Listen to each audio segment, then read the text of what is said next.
Please open your Bibles again to Numbers, but this time chapter 35, not chapter 34. We read chapter 34 earlier just to set the context. The text for this morning's sermon is the first 8 verses of chapter 35. So that's Numbers chapter 35, verses 1 to 8. Page 156, if I'm right. 156 in the church Bibles. Listen to the word of God again. And the Lord spoke to Moses in the plains of Moab by the Jordan across from Jericho, saying, Command the children of Israel that they give the Levites cities to dwell in from the inheritance of their possession. And you shall also give the Levites common land around the cities. They shall have the cities to dwell in, and their common land shall be for their cattle, for their herds, and for all their animals. The common land of the cities which you will give the Levites shall extend from the wall of the city outward 1,000 cubits all round. And you shall measure outside the city on the east side 2,000 cubits, on the south side 2,000 cubits, on the west side 2,000 cubits, and on the north side 2,000 cubits. The city shall be in the middle. This shall belong to them as common land for the cities.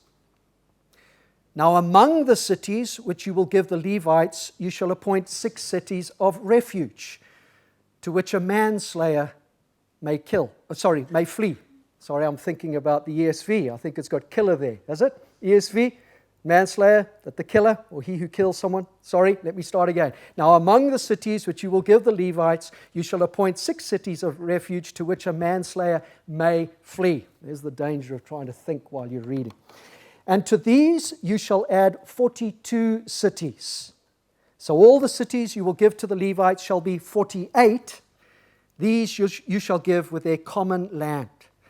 And the cities which you will give shall be from the possession of the children of Israel. From the larger tribe you shall give many, from the smaller you shall give few. Each shall give some of its cities to the Levites in proportion to the inheritance that each receives.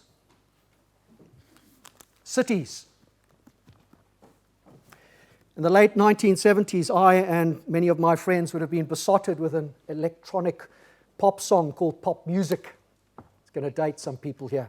And it was by the inventively named pop group called M, simply M, all right? But for our purposes today, there were a couple of lines that I couldn't forget then and often remember even now, all right? There were a couple of lines in that song that went like this. New York, London, Paris, Munich, everybody talk about pop music.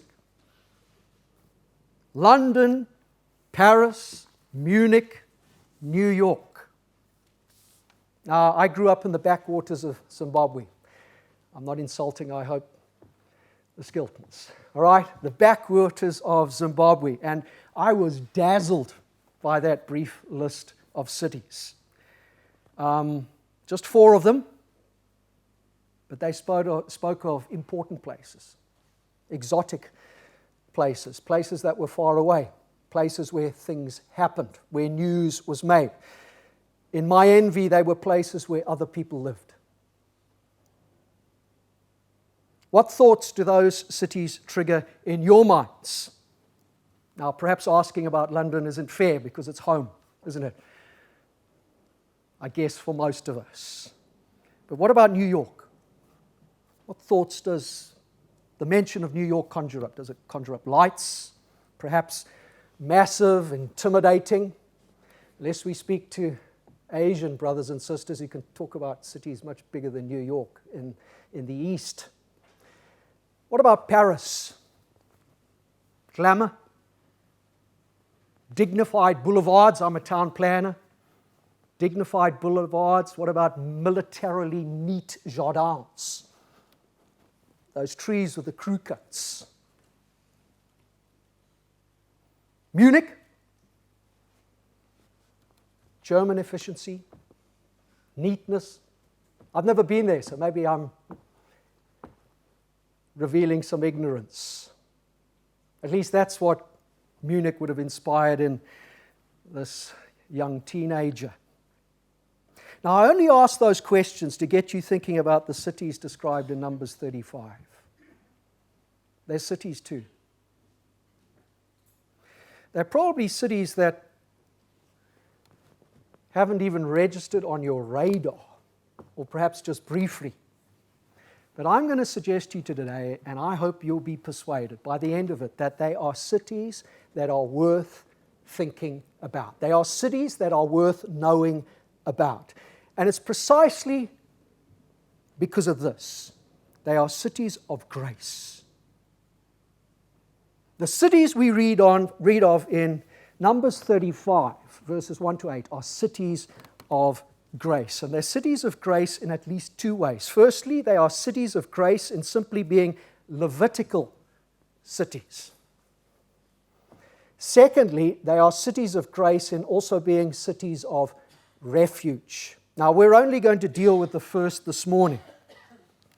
That's these cities as Levitical cities. Tonight, Lord willing, we'll deal with the second, these cities as cities of refuge. And then we'll read right through to the end of the chapter, verse 34, so that we pick up the context of these cities of refuge. They only get a brief introduction in the verses we've read. This morning, we'll deal just with the Levitical cities, verses 1 to 8. They are cities worth thinking about. They are cities of grace. Why are they cities of grace? Well, it's because grace is all about not getting what we do deserve, and also, on the other hand, getting what we don't deserve. That's grace. But more of that as we go along. Now, I've got 3 points. First, looking sideways. Second, looking back. And then thirdly, looking up. So that's looking sideways, looking back, and looking up. Firstly, looking sideways. And there's a subtitle to this point. It's this: unequal shares. Unequal shares. When Numbers 35 starts, Israel is in the plains of Moab by the Jordan across from Jericho. That's the exact words of verse 1. In other words, Israel is about to enter the promised land. You will recall, and if you don't, you need to know that Jericho was the first city to be taken. It's the same city where Rahab lived and the spies visited. That perhaps will jingle a few bells. Now, in terms of general preparation for the entry, God commands Israel through Moses, and I'm slightly rewording verse 2, to give the Levites cities to dwell in and common land around them from the inheritance of their possession. That's verse 2. Just slightly reworded. Inheritance. Whose inheritance? Well, that's why we read chapter 34 earlier, and deliberately.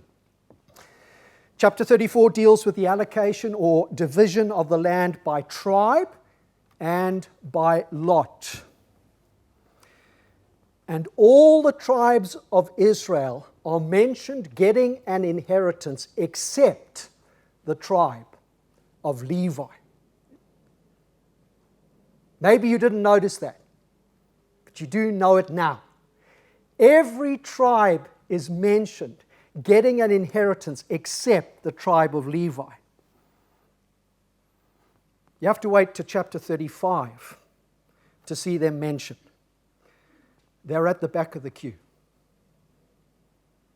but they're there. They miss out on an inheritance of land like the others, but by God's command, they're still to enjoy something of a share of the others' inheritance. How? By the others setting aside, according to what each had got, selected towns and cities, as well as the common land around them, setting aside for the Levites. So the Levites get something, but it's different from what the others get. Unequal shares. Think of a children's party. Or maybe the dishing out of dessert at Sunday lunch, perhaps just a little later. Watch the eyes, especially of the children. Portions are sized up, eyes dart side to side. Fractional, even imaginary differences are noted. Perhaps there's even protests. Maybe sulks set in to last the rest of the day. We know the situation. We're acquainted with it, aren't we? I'm being unfair to the children. What about a cocktail do? Business do? The tasty eats are doing the rounds with waiters, waitresses. Across the shoulders, you see those tasty bacon-wrapped sausages. The tray is full of them.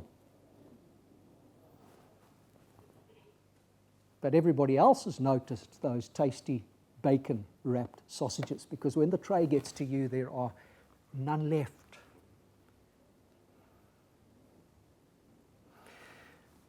Reconsider Numbers chapter 35.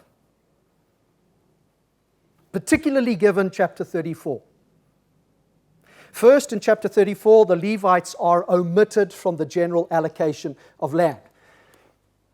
Being the sporting masterpiece I am, I have often stood up against the wall as a team is chosen, all right, one by one, and I'm still standing by the wall at the end. Team missing, or rather name missing from the team list. So first, the Levites are omitted from the general allocation of land. Second, in chapter 35, the Levites get something, but it's something different. Worse, it's something less. If you will excuse the meal analogy, they get something off the plates of those who get servings. Looking sideways, unequal shares. You can imagine the comparisons that might have been going on in the minds of the Levites. You can imagine the thoughts that those comparisons might have prompted. Second, looking back. Looking back. We've got another subtitle.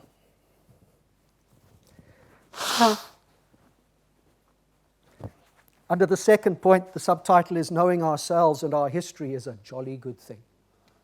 It's a very helpful thing. Knowing ourselves and our history is a good thing. If the Levites had been guilty of looking sideways and guilty of making the type of comparisons we're all guilty of making, possessions, spouses, no spouses, jobs, incomes, holidays, looks, what have you. If the Levites had been envious, like the child at the table who feels he or she is hard done by, like us when others get the salary rise we feel we deserve, if the Levites had been guilty of looking sideways and of being envious, the simple exercise of remembering would have helped tremendously. The simple exercise of recalling what type of people they were, their personal record, would have helped tremendously. What was their personal record? What was their report card? And some of you would have already worked it out. You already know. The Levites had a bad record. They had a bad history. And we're going to turn now to Genesis 49. Genesis 49, to pick up on that bad record, that bad history. Genesis 49, particularly verses 5 to 7. Verses 5 to 7 sum it up. So that's page 48 in the church Bibles, Genesis 49. Just some context. Jacob is lying on his deathbed. As he is about to die, he gathers his sons. And starting with Reuben, the firstborn, he issues his final blessings and prophecies concerning each of them. Verse 1, this is what Jacob says to start off with, gather together that I may tell you what shall befall you in the last days. That's verse 1. Now verses 5 to 7. They deal with Simeon and Levi. Jacob says this, Simeon and Levi are brothers. Now this is not the brotherhood of affectionate loyalty. It's the brotherhood of wicked confederacy. It's obvious they are brothers, right? They're all brothers, real or half. It's obvious Levi and Simeon are brothers, and not just half brothers. Indeed, they both had Leah as their mother. The brotherhood that Jacob refers to here is quite different. They are brothers in quite a different way, a dishonorable way.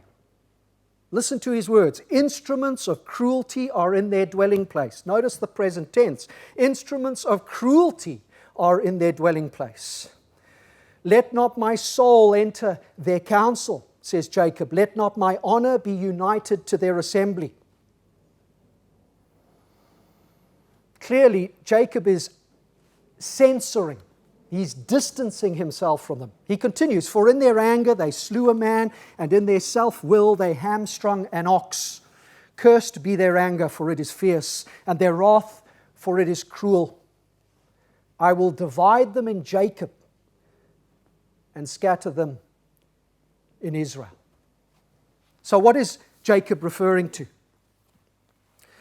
Well, he's referring to the tragic incident concerning Dinah, their sister, which is related in Genesis 34. We're not going to turn there. It was a tragic incident that Jacob had rebuked very strongly at the time. Here are the headlines. We won't turn here. Here are the headlines. It's pretty gruesome stuff. Dinah, while visiting the city of Shechem in Canaan, was raped.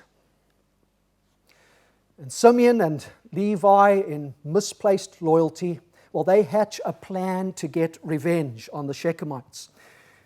And the long and the short of it all is that they end up killing all the males and plundering the city of Shechem of effectively everything in it. Livestock, agricultural produce, women, children, household goods, you name it. And what they didn't take away as plunder, they destroyed. In Genesis 49, Jacob says they killed a man and hamstrung an ox. At least that's how the New King James puts it. And it's a literal translation. The Hebrew apparently is singular in both cases. But the Hebrew has a plural sense. It might be singular, literally so, but it actually has a plural sense. And those with ESVs in their laps will see this. The New King James translates literally what a Bible version like the ESV, and the ESV is not alone in this, translates more effectively. Literally, it is man and ox, but on a literary level, not a literal level, on a literary level, we have men and oxen, plural. That's how it ought to be read. The issue is this. There were many of both. Men were slain. Oxen were hamstrung. Indeed, Genesis 34, if we did turn there, tells us that all the males were killed. And you can imagine the scene. Carnage. Absolute carnage. Rape is bad. It's terrible. But genocide is on quite another scale. And Jacob rightly condemns the incident. He did it then, and he does it years later in chapter 49, as he's about to die. He condemns it not just as a past event. It would appear that what one writer calls their native perversity, and I think that's accurate, native perversity. It would appear that their native perversity was still yet to be broken. Short-fused they had been, and short-fused they remained. And perhaps the term short-fused is too generous. Short-fused implies being impulsive, which perhaps they were. But they were also more than that. these two brothers were calculating and particularly nasty in their revenge. The words anger, self-will, wrath, and cruel in Genesis 49 get the message across. What were the consequences of this unmortified vice? Sin never goes unaddressed, either in this life or in the next. There are always consequences to sin of some type. And what were the consequences for Levi and Simeon? Well, speaking with prophetic and inspired foresight, and perhaps also unwittingly in the Lord's own voice, notice the word I, Jacob issues sentence. Let's read those two lines again. I will deliver them in Jacob and scatter them in Israel. And so it was. Numbers 35 tells us the fulfillment of that prophecy. Numbers 35. At least on Levi, because of their original father's sin,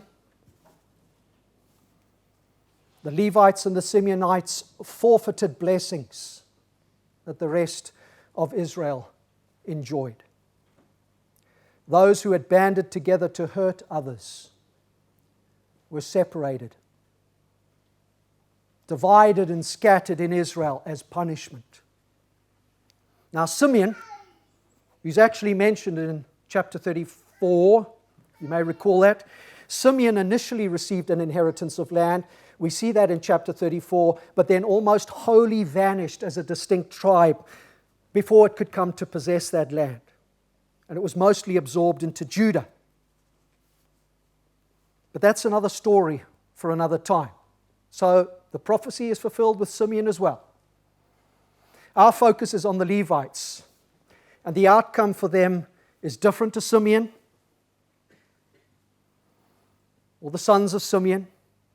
Possibly, I say this guardedly, it's just speculation, possibly because of what we read in Exodus 26, and you can go and look at that afterwards, after the service this afternoon during the week.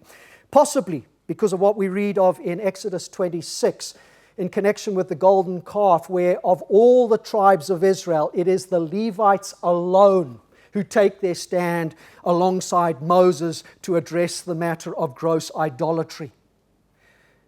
Possibly in that incident, they redeem something of their awful record. Sort of self-imposed community service, you might call it.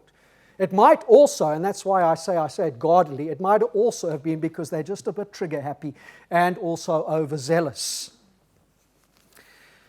Anyway, that's decades. Exodus 26 occurs decades before Israel enters the Promised Land. Unlike the tribe of Simeon, they don't vanish. They are simply divided up within Israel in the cities we read of in Numbers chapter 35. The issue is this: the Levites' lot, sharing from others' plates, is nothing more than they could expect. It was certainly nothing more than they deserved. Indeed, it was a whole lot more than they deserved. Grace. So we've dealt with looking sideways and looking back. In the third place, we turn to looking up. Looking up. And again, there's a subtitle. It's this: factoring God into our lives and lots. Factoring God into our lives and lots is critically important. And I hope you are following my line of reasoning, also the progression of thought. Nothing we have dealt with is coincidental. And nothing we receive in life is random. We don't believe in karma. Note how it is the Lord who speaks. Verse 1, chapter 35.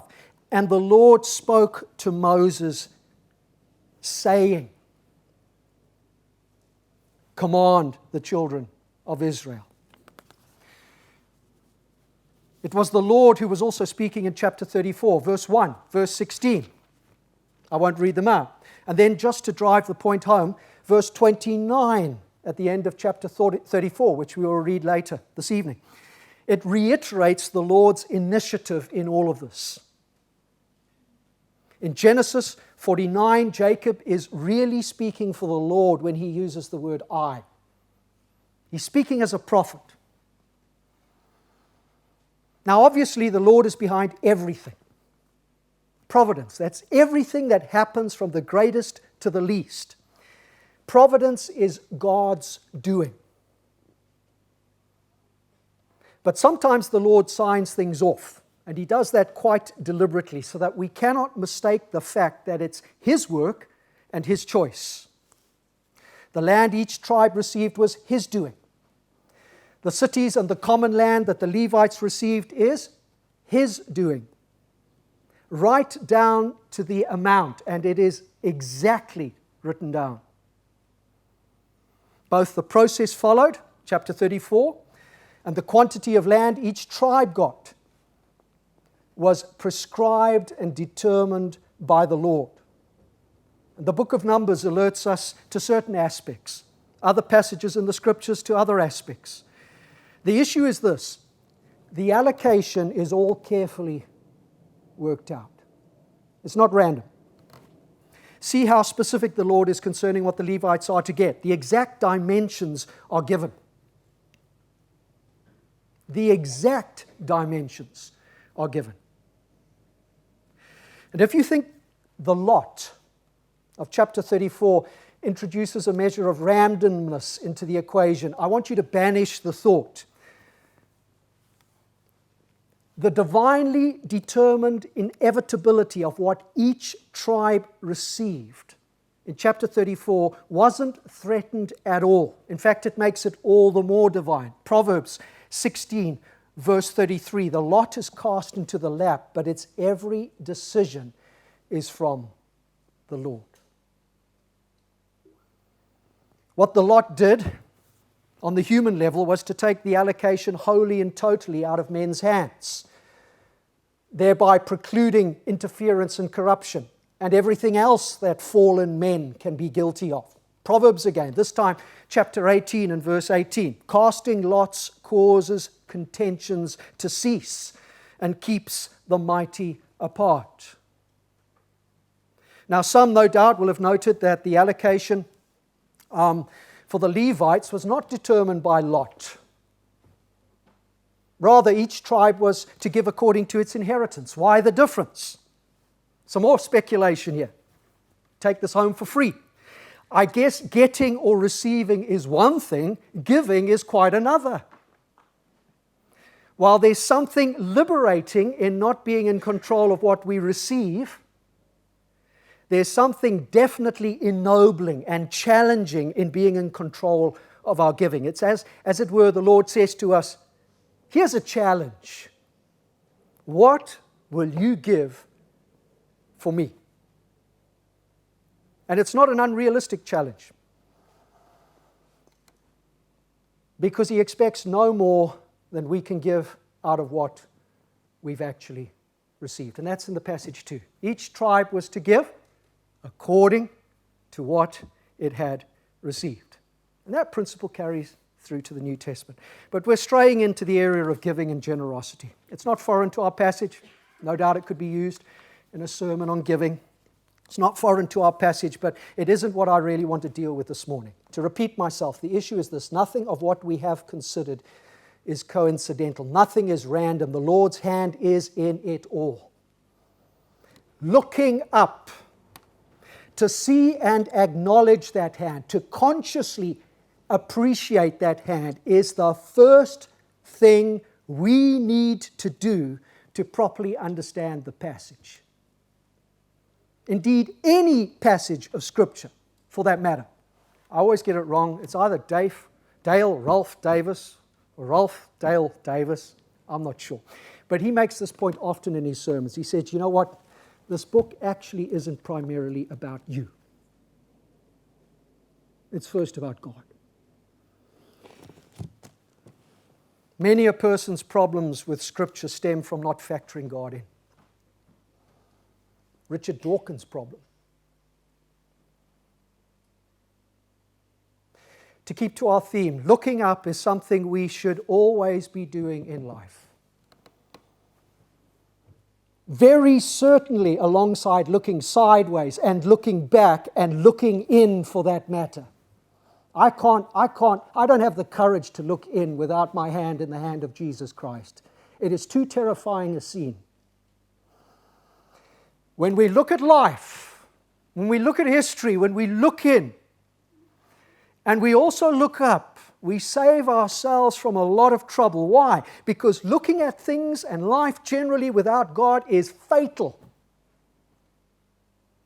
We too quickly forget where we come from, who we really are, what we really deserve. We too quickly fail to see God's sovereign and merciful grace and provision in our lives. And not seeing those things, we are blind to our vices and our faults. And we exaggerate our so-called miseries. Are you with me? Looking up sanctifies looking sideways. It sanctifies looking back, and it sanctifies looking in. You see, and this is as relevant to us as it would have been to the Levites. By looking up, by factoring God in.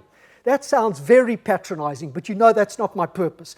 By factoring God in, we see a number of things. First, and there are four things. First, we see that everything we have in life, as well as everything we don't have in life, is the Lord's will for us. It's His decision. That's first. Secondly, we see that there are things we deserve that we don't receive. We don't get. And that's purely because of God's grace. But for the Lord's grace, we'd all be perishing in hell now. Oh, the mercy of missed miseries. Particularly deserved missed miseries. Lamentations 3, verse 22. Lamentations chapter 3 and verse 22.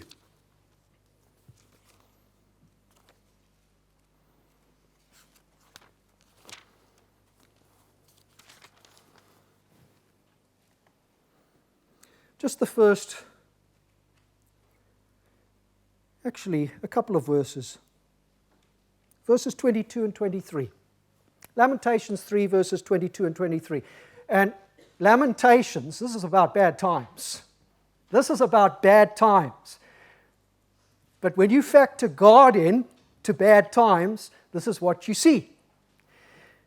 Through the Lord's mercies, we are not consumed. Because His compassions fail not. They are new every morning.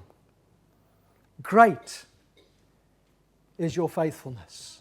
We'll come back to this passage later and read verse 24. So firstly, we see that everything we have in life, as well as everything we don't have in life, is the Lord's will for us. Secondly, we see that there are things we deserve that we don't receive. Thirdly, we also see, right, that we also get more than we deserve.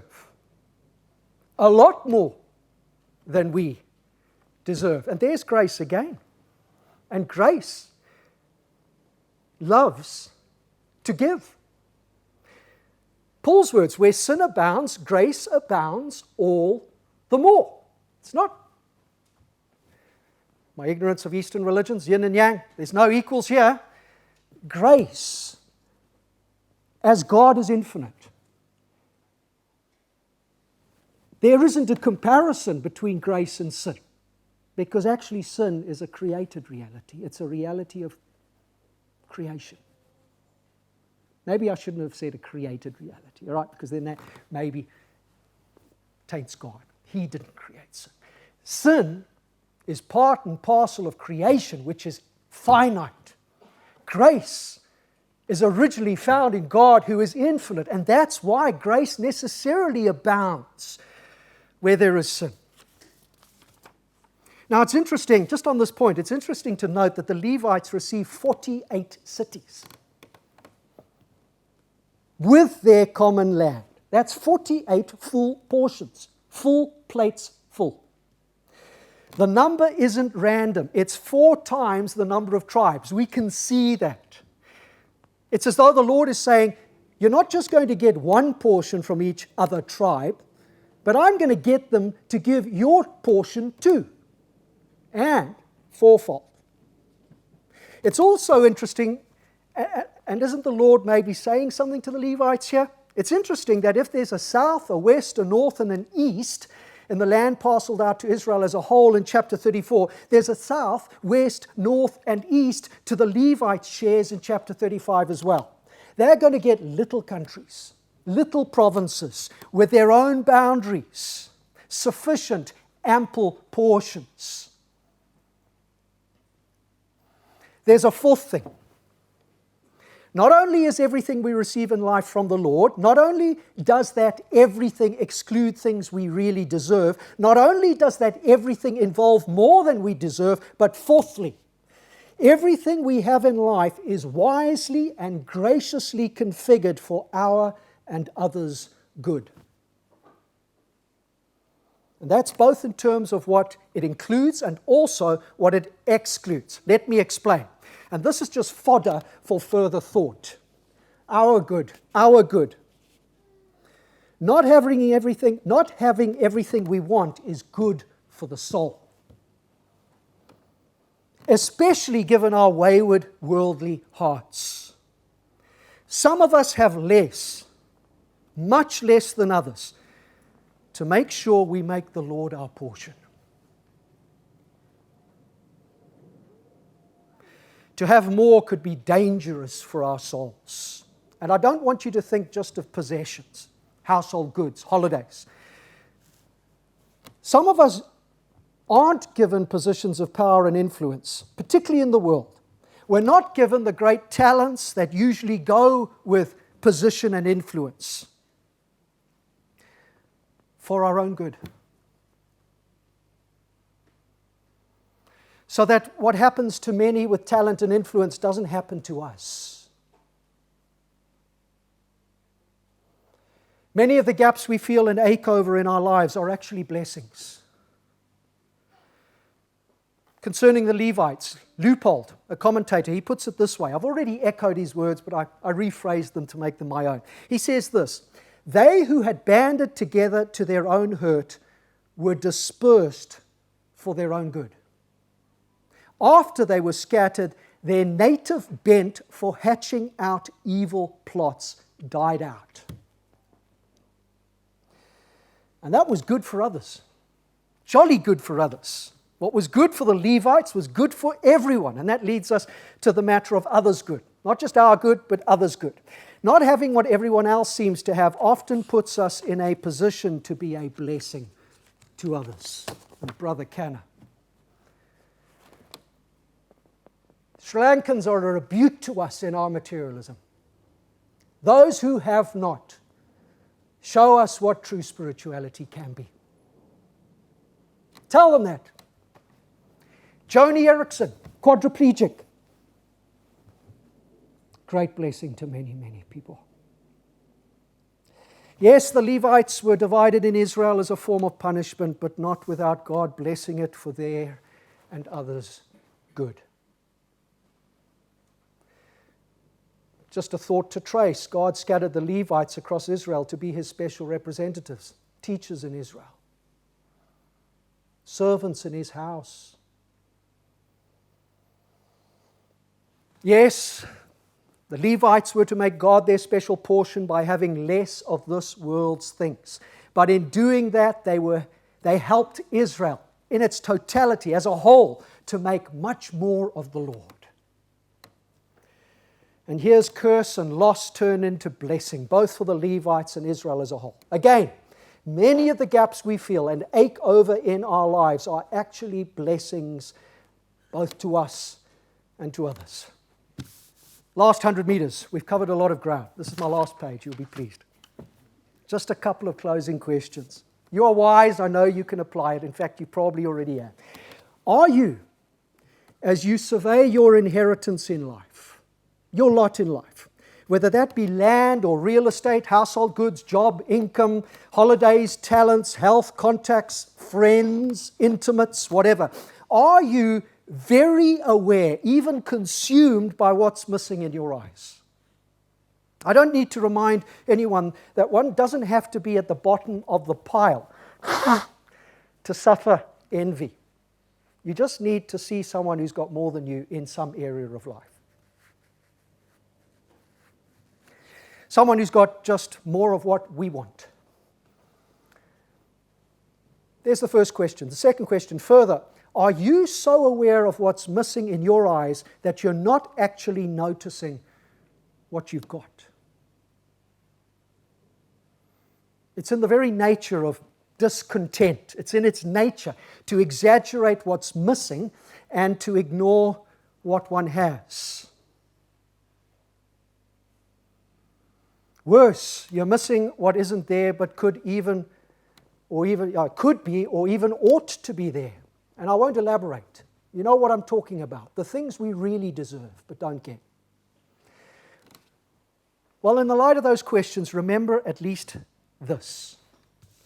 Those who are conscious of what they have but don't deserve, and those who are conscious of what they don't have but do deserve, are naturally more content, more grateful for life as it is, more glad about life as it is. We could go on. But best of all,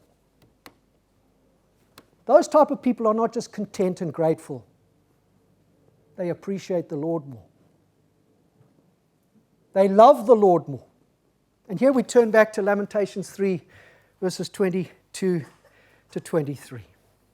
Or rather 24, 22 to 24. Listen to these words again. And these were tragic times for Israel. Through the Lord's mercies we are not consumed. Because His compassions fail not, they are new every morning.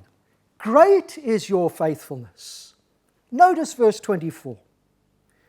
The Lord is my portion, says my soul. Therefore, I hope in Him.